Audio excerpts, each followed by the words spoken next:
issue. I mean, if somebody breaks into your home, are you looking for proportionate force when it comes to neutralizing the person in your home? I'm not. I immediately thought about the triple S situation. And if you live on a cattle farm, you might know what triple S means. I'm not going to say it here, but that's what I thought about. I'm not going to give a damn about the consequences. I'm going to neutralize that person, and that person is probably going to get beaten within an inch of their life. And you're probably the same way. This maddens me when I see stuff like this happening. And these things are connected. Gun control, and you have no right to self-defense. Justin Trudeau said we don't have a right to self-defense in our Constitution, and we should. But I think these things are connected in another way. This is the way I started thinking about things last night. This is going to blow your mind. These are just two things. But I thought I'd go to ChatGPT and list a lot of other things together that the Liberal government is doing and find out what the end game is here. So I recorded this earlier. After putting this into ChatGPT, let's find out what Chat had to say. Can you explain to me a government that seems to be consciously causing the following list of issues and tell me what the end game might be? Impose strict gun control, remove the right to self-defense and make it illegal,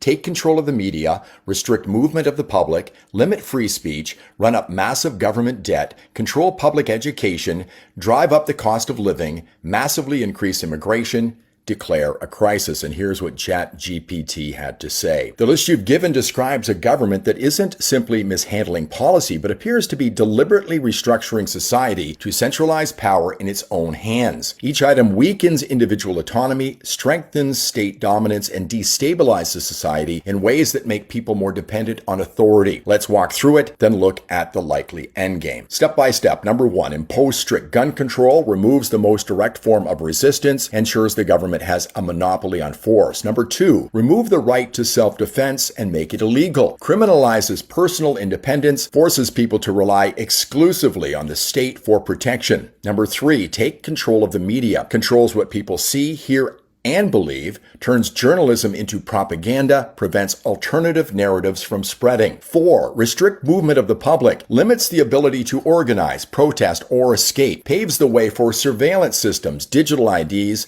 and travel restrictions. 5. Limit free speech, silences critics, instills fear in the population about speaking openly, leaves only state-approved messages visible. 6. Run up massive government debt, creates permanent economic instability, justifies higher taxes, inflation, or austerity, which increase control, transfers influence to elites and financial institutions aligned with the state. 7. Control public education, shapes future generations into obedient citizens, rewrites history and civics to fit state ideology, weakens family, cultural, or religious influence in favor of loyalty to government. 8. Drive up the cost of living, keeps people focused on survival rather than resistance, exhausts the middle class, making them easier to control. 9. Massively increase immigration, alters demographics and voting bases, creates social divisions and cultural friction, weakening unity, justifies expanding government bureaucracy and emergency policies. 10. Declare a crisis, allows suspension of rights and expansion of state powers, keeps the public fearful and compliant, justifies measures that would never be accepted under normal conditions. The end game. All of these together point to a clear destination.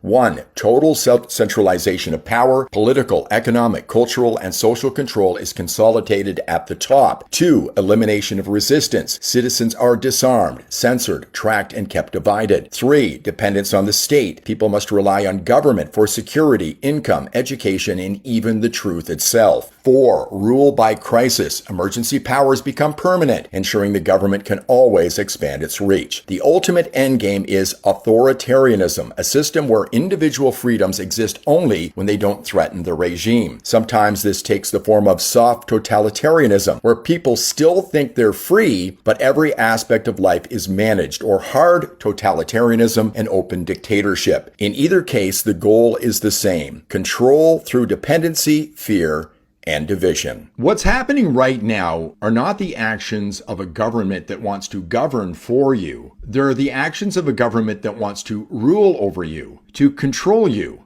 Does this seem like the country you're living in right now? It sure seems that way to me.